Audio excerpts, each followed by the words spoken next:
एक दफा का जिक्र है कि बजूना नामी गांव में चंद सहेलियां रहती थी। वे आपस में बहुत मिलजुल कर रहती थी और उनका आपस में बहुत ज्यादा प्यार था। बजूना नामी गांव बहुत ही खूबसूरत दुलक्ष और मीठे पानी के कनवे की वजह से मशहूर था। ये कनवा सरसब्ज और शादाब खूबसूरत बाग में मौजूद था, जहां से खूबसूरत और जवान लड़कियां पानी बढ़ा करती थी। एक दिन होता कुछ यूं है कि एक चालाक मक्कार और अय्यार जादूगरनी उधर आ निकलती है।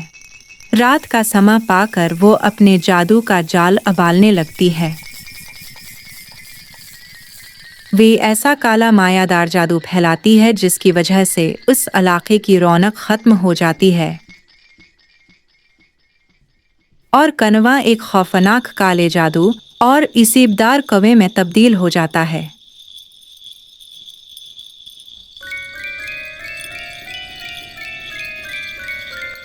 ये कनवा अब हुसैन लड़कियों को अपने अंदर खींचने लगता है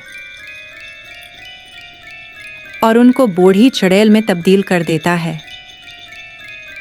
कनवा बरंग बरंगे जादुई और खौफनाक मनाजिर पेश कर रहा था। उसमें चमक रही थी गहरी रोशनी। रात की तारीकी में ये कनवा चमकता और कोई भी अब उससे पानी न लेता, क्योंकि उसका पानी जादू वाला कड़वा हो चुका था, जो उसे बहता हुआ उसके ऐब में शिकार होकर उसमें धंस जाता। बिलेना, जो कि एक बहुत ही अच्छी जादूगरनी थी, जैसे ही उसे इस बात का इल्म हुआ तो उसने अपने जादू का चमकता हुआ सब्ज गोला घुमाया और इस जादू को तोड़ कर रख दिया।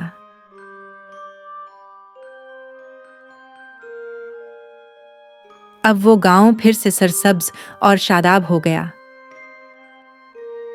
और कनवे पर से लानत हट गई और वो कड़वे पानी की बजाय फिर से मीठा पानी देने लगा और वो खूबसूरत लड़कियां वापस आ गईं।